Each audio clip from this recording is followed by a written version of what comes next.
Perkenalkan, nama saya Claudia Caroline Jevanya Hasibuan dari kelas IKOR A Stambuk 2023 dengan NIM 6232510010 Program Studi Ilmu Keolahragaan.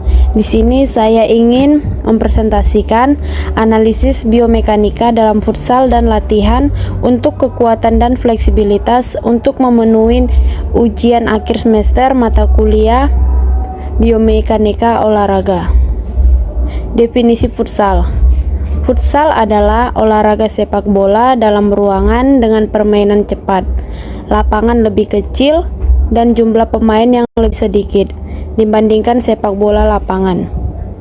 Peran biomekanika dalam futsal. Biomekanika membantu memahami gerakan tubuh saat berlari, menggiring, menendang, dan melompat untuk meningkatkan efisiensi gerakan dan mengurangi risiko cedera.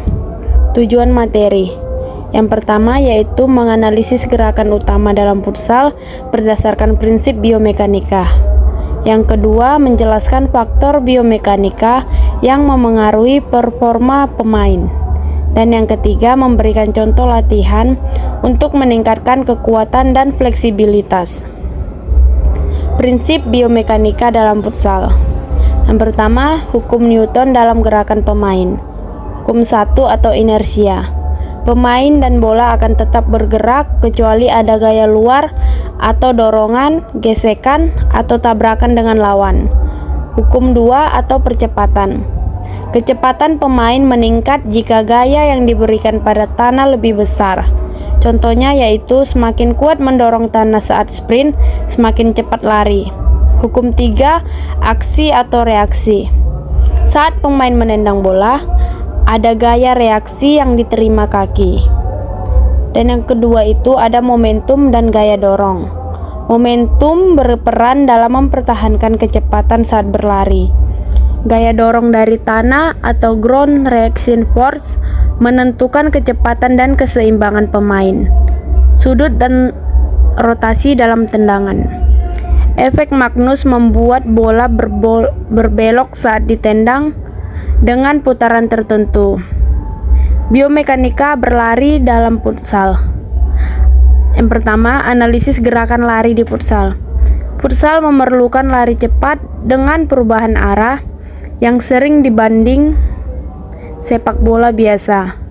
Pemain sering menggunakan sprint pendek dengan jeda berhenti dibandingkan dengan sprint panjang di sepak bola lapangan. Kedua, faktor biomekanika yang mempengaruhi sprint. Postur tubuh saat sprint, yaitu tubuh sedikit condong ke depan agar dapat memanfaatkan gaya dorong dari tanah, posisi lutut dan kaki yang optimal. Saat mendorong tanah menentukan efisiensi kecepatan. Gaya dorong dari tanah atau ground reaction force GRP. Saat kaki menyentuh tanah, tubuh menerima gaya reaksi yang dapat dimanfaatkan untuk dorong ke depan. Semakin kuat tekanan kaki ke tanah, semakin besar gaya dorong ke depan. Sudut lutut dan pinggul. Sudut lutut yang lebih kecil saat mendorong tanah meningkatkan akselerasi. Sudut pinggul yang fleksibel membantu pergerakan lebih cepat dan efisien. Cara meningkatkan sprint dalam futsal. Latihan sprint interval untuk meningkatkan percepatan. Ladder drills atau latihan tangga koordinasi untuk meningkatkan kelincahan dalam perubahan arah. Plyometric jump untuk meningkatkan kekuatan kaki dalam dorongan awal. Biomekanika menendang bola dalam futsal. Jenis tendangan dalam futsal dan biomekanikanya.